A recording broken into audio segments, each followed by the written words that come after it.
Avec l'avancée de l'EIL en Irak, le génie du sectarisme s'est bel et bien échappé, balayant sur son passage les frontières des États.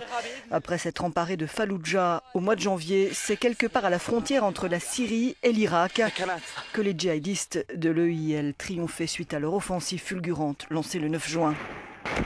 La province de Diyala, à l'est, est à présent sous contrôle des djihadistes, mais aussi la province de Ninive au nord, avec sa capitale, Mossoul. L'EIL revendique le contrôle d'une zone allant de Raqqa en Syrie jusqu'aux portes de Bagdad. Suffisant pour proclamer un califat qu'ils promettent d'étendre de la Méditerranée jusqu'en Iran.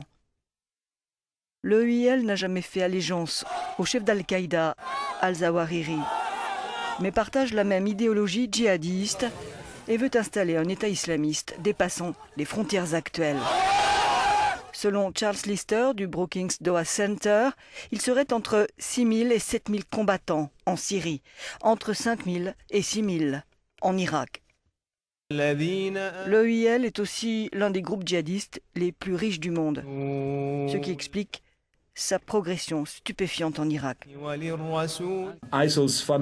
Les financements de l'EIL, explique cet analyste, lui permettent certainement de s'imposer et de gagner plus de territoire. Ils lui permettent de s'acheter des fidélités, de corrompre des fonctionnaires ou d'autres groupes afin qu'ils s'engagent à ses côtés.